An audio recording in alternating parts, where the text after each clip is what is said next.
Welcome, Pathfinders, to our After Party series, Episode 1, where we're going to talk about the first 3 episodes of the Find the Path Find the Path podcast? Yes, is that what you're trying to say? That's what I was trying to... It's not like it's not our name. The Find the Path podcast. There we go. I am your host and game master, Rick Sandidge. I am joined by my assorted players. If they want to introduce themselves, they're more than welcome to do so. I'm Jessica Peters, and I'm playing Sagira. I'm Jordan, and I'm playing Sudi Kontar. I'm Rachel Sandidge, and I am playing Sitra. I'm Heather Allen, and I'm playing Onuris. I think that Jordan is kind of like Prince. It says like the one name. It's like, no, I'm Jordan. I'm Madonna. I don't know. My last name is Jenkins. Jeez, guys. Jordan Jenkins. He's the Wizard Jenkins. I am the Wizard Jenkins. He's trying to keep his profile low. Oh, I see. It doesn't work. Witness protection. Yes, he's been in witness protection this whole time. He's like, guys, you're blowing it. As low profile as you can be. Didn't I just give you my 6'4". witness protection name? Like, they gave me a new name. They gave you a new name or That whatever. is your new name, but it's also your old name. It's bad guy. You had a bad marshal. Wow, I had like the They didn't worst do great marshals work. ever. This series is basically going to be where we're talking directly to all of you pertaining towards what we're doing for the podcast and the adventure and everything else.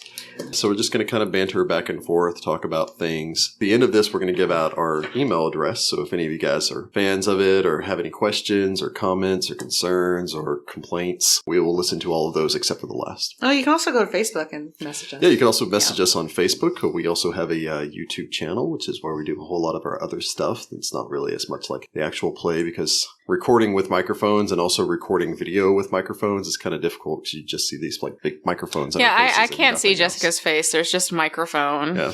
You can imagine it clearly in your face, in your head. You can imagine it with your face. Imagine it with your face. That thing behind your face.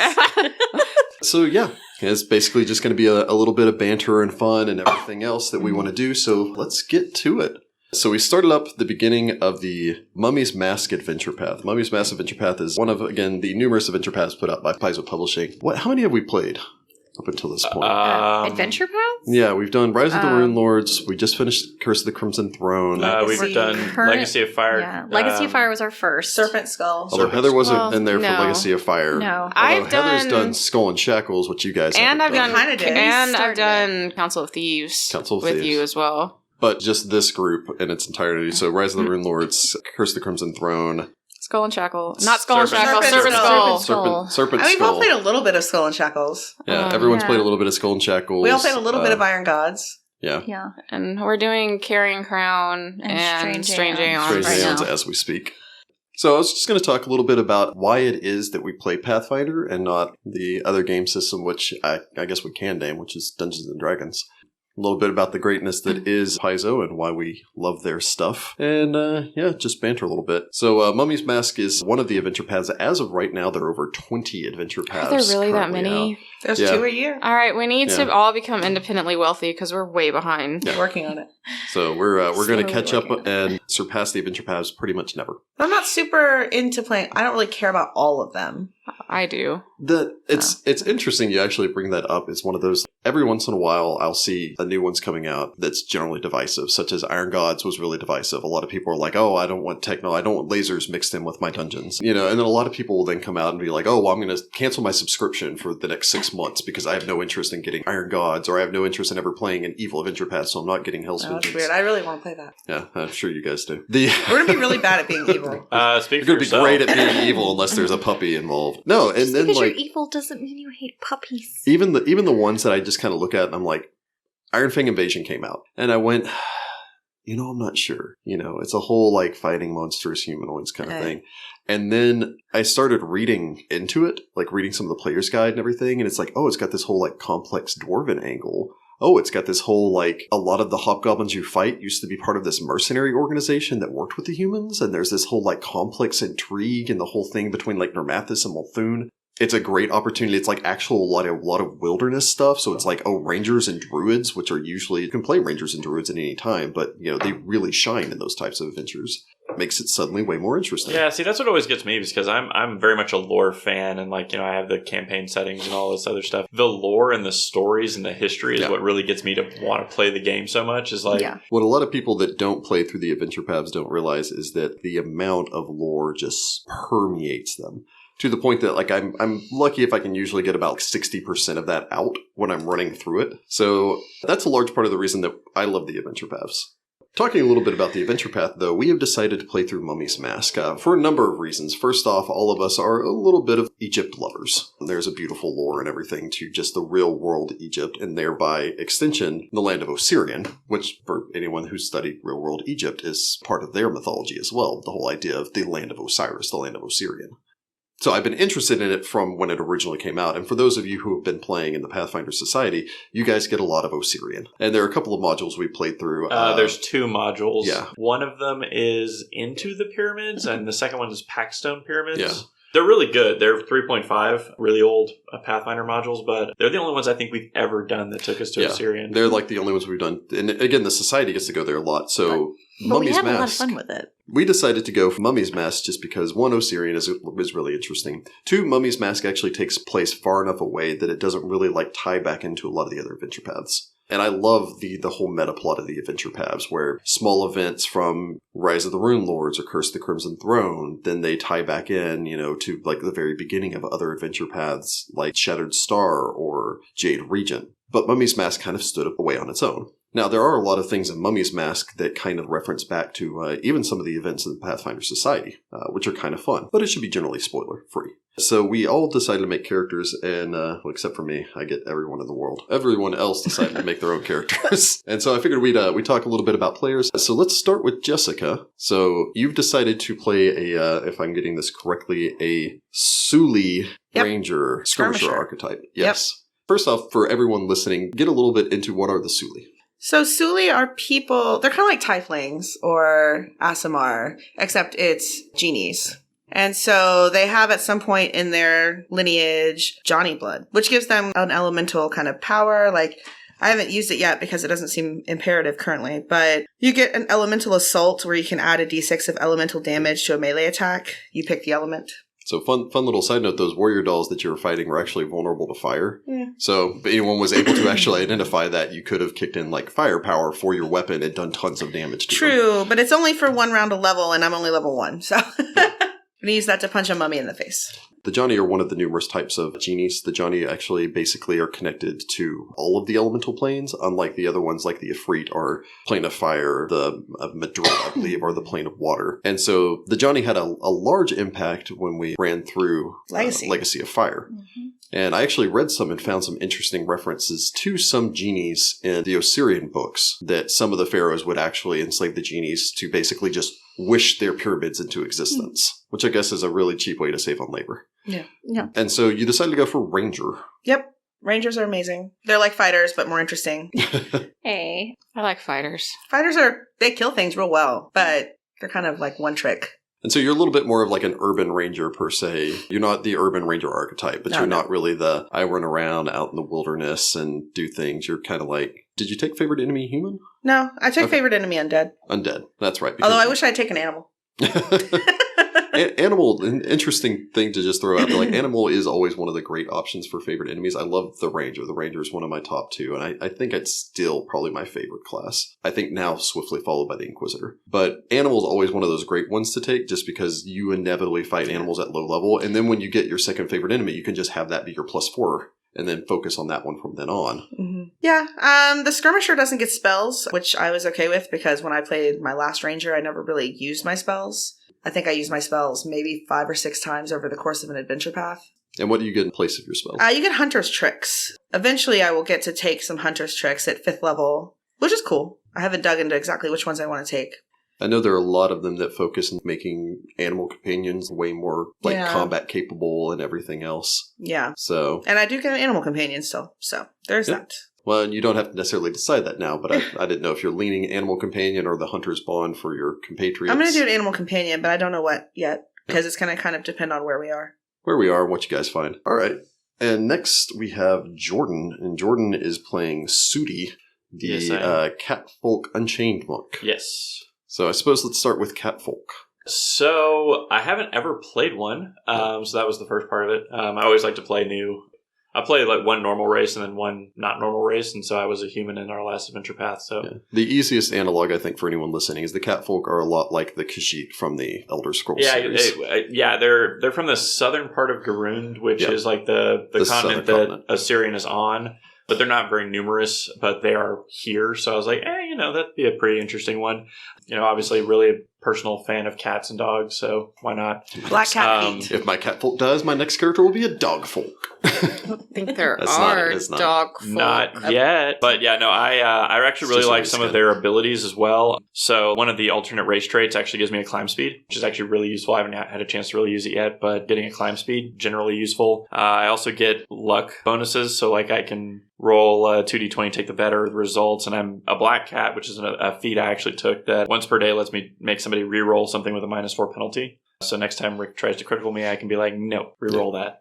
That's true. So that's pretty cool. As far as being a monk, my second character I ever played in the Pathfinder system was a monk named Hero. I've always been a fan of like martial arts. Like I have a black belt in Taekwondo, and I've been a fan of martial arts and just that whole like mythos of mysticism and combat prowess. And the monk class itself was not my favorite as it was, but with archetypes you could get something pretty cool, like the Qui-Gon monk would give you not really spells, but kind of spells. You could use your chi to like launch. You actually could get spells. You just fuel them with your chi. Yeah. So, and I liked that because you got a lot more customization in your classes. Kind of like what I really like about fighters is it's so customizable. There's a lot of different ways to play it. And so when the Unchained Monk came out, I took a look at it and was like, oh, they actually pulled in some of those, Qui-Gon monk abilities to help you customize. Basically has made it like the main portion of the class. Yeah. So that actually really kind of brought me back around to saying, hey, I should do a monk again, because that was, that kind of brought something I really enjoyed, but I didn't know if I wanted the trade-offs to do a full Qui-Gon monk. Yeah. So it sounds good. All right. After that, we have Sitra. Sitra is playing Rachel is playing...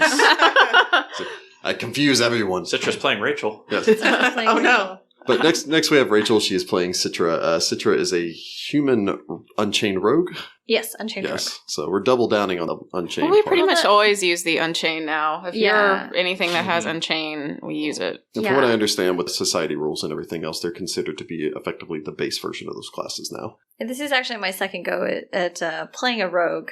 I know they get a lot of, flack, I guess. Rogues are amazing. Fight me. Well, no, but I'm totally on that. Like, fight me. I love rogues. But they get a lot of flack in a lot of gaming communities because they're like, they're useless without their sneak attack and stuff like this. They don't think they're that good. And I'm like, well, I don't know, because my rogue in our previous game with Serpent Skull, yes, did I need a teammate to flank with me? Sure, but when I did, it was amazing. And she had all these super cool abilities, and so I kind of wanted to see if I could play another rogue, but kind of go a different direction with it. So I don't remember if that one had an archetype. This one I'm going with the Relic Raider, which I can't really divulge much information about without spoiling my backstory that y'all don't know about yet.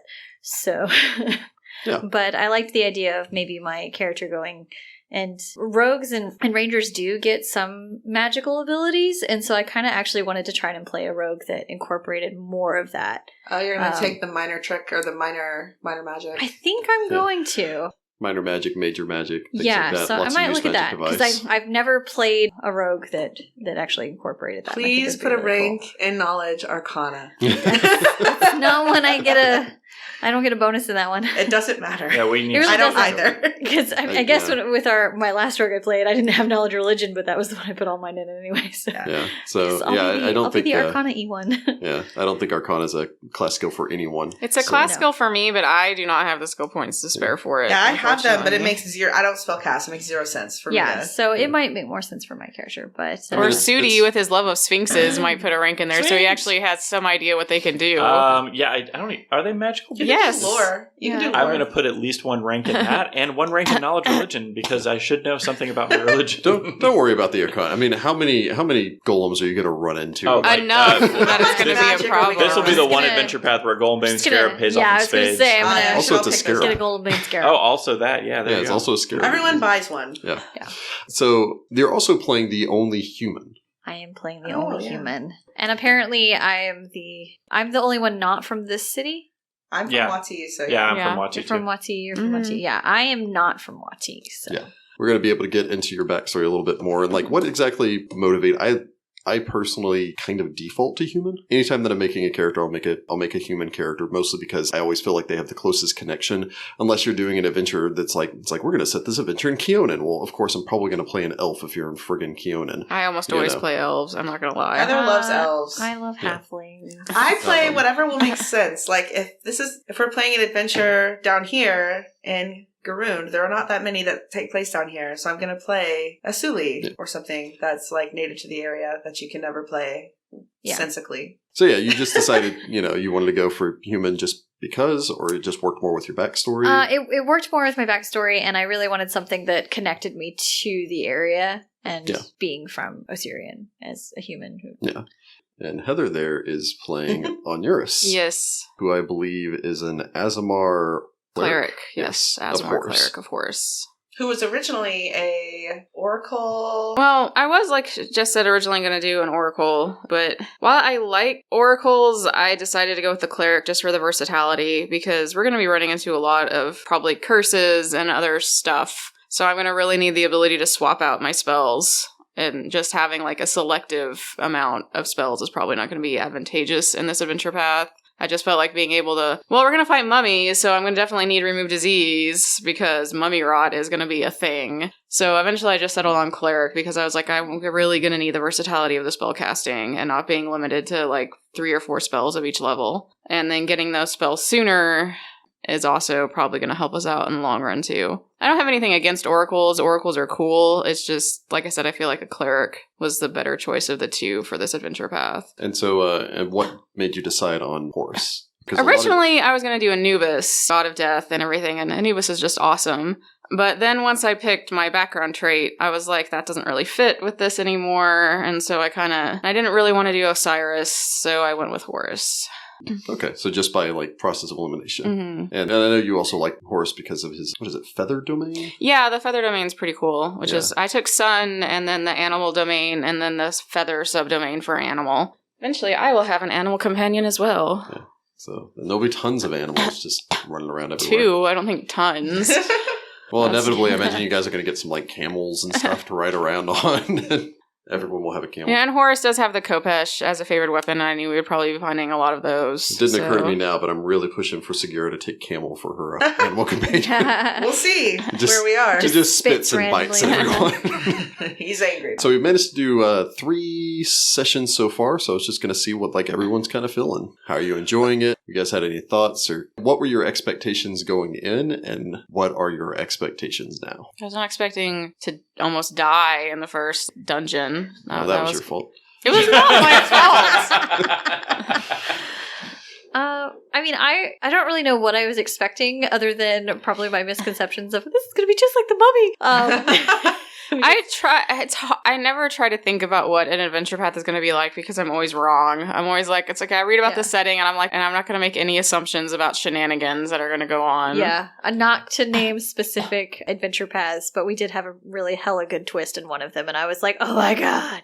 So I'm kind of hoping for something like that in this, but that's because I love plot twists. Yeah. Yeah. And usually like first book dungeons are either okay or really, really good. And this one's been really, really good. And I think that's mostly just the excitement of the tomb robbing and kind of the setup of it. Because we are not robbing. Oh my god. We're robbing. Lovingly replacing We're privateers. Things, or whatever. I'm not Sudi right now, so I don't have to be super respective. But being kind of Egyptian, but also I'm really liking what goes outside of that.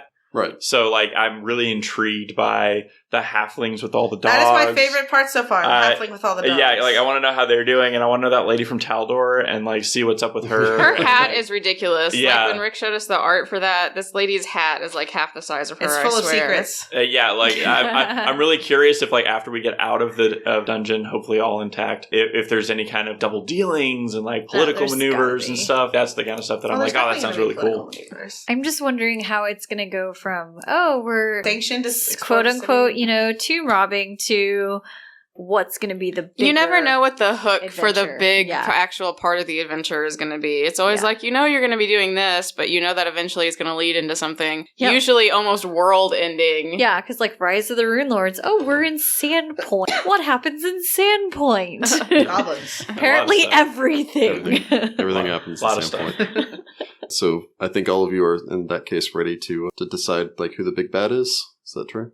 Not yet. Yes, it's obviously this It's Akentepe. obviously an old pharaoh coming back with sand powers to eat us with its sand powers. Yeah. Is gonna that get in what a we're about propeller to fight? plane. at And the end of Noxinamun will be his sidekick. Yep. Everybody Which come- happens to be Big Hat Woman. Imhotep She's is just the coming. reincarnation of an Yeah. Oxinamun. Everybody, we don't have to have a house cat. We just throw Sudi at them. So making predictions, what are all of you thinking your prediction will be for where this story will be going by the end of this book? Akentepe is going to send us on a mission to go stop some evil pharaoh. The big hat lady will be the bad guy. The big hat lady. We're gonna find a Sphinx, and they're gonna give us a mission. You go with Sphinx. Oh I'm my going. gosh. I'm going for the Hail Mary. I'm going long. You're gonna go with Sphinx. I You're don't gonna go know. with Big Hat Lady. Big is up Hat to no Lady's good. evil. I think either No one us. has that big of a hat and is a good person. I've seen House Moving Castle. I've seen The Witch of the Waste hat. Yeah. Either us or some other group is going to dig up something horrifying while we're in the dead zone, Ooh, I hope it's us. and things are going to go to hell Oh in a yes, handbasket. let's be the cause of the end of the world. It will. Otherwise, why would we care? You know, it's like those Oh, yeah. stupid Americans in the Mummy movie that wake up Yeah. We are Imhotep. stupid You Americans, know, maybe. It's like, what else is going to motivate us outside of guilt for what we've done? All right, so That's we've our got animal our form. predictions. And do any of you have any like questions out of what you guys have run into so far? Like there's a lot of bugs in this tomb. That's a weird. lot of bugs. They got a hole. They dug a hole into the staircase, Yeah, obviously. you just found like a hole. So that's, Yeah, but Shoddy craftsmanship. yeah. I mean, it's been a couple thousand years, so you know. Yeah. like several. Well, bugs are just capable of getting into places that they should not logically be able to get into. Yeah. Oh, we could also run into the guy. You know, the dead guy? Which He dead was guy? like trapped down here, but his compatriots left Oh, him. that guy. Yeah. We could run into them. I really hope we don't run into any I ghosts. thought we had more or less figured out they probably didn't get through that main door. I don't know. No. I Yeah. think they left him here. They did. Or either he was by himself. Because But they his rope didn't was clear cut. the place out. Yeah. His rope was So- cut. But But they didn't clear the place out. I'm 'cause we surprised found we a haven't run couple any things. undead. I was waiting for like a skeleton or a zombie or something. We are going to get back, and our rope is going to be cut.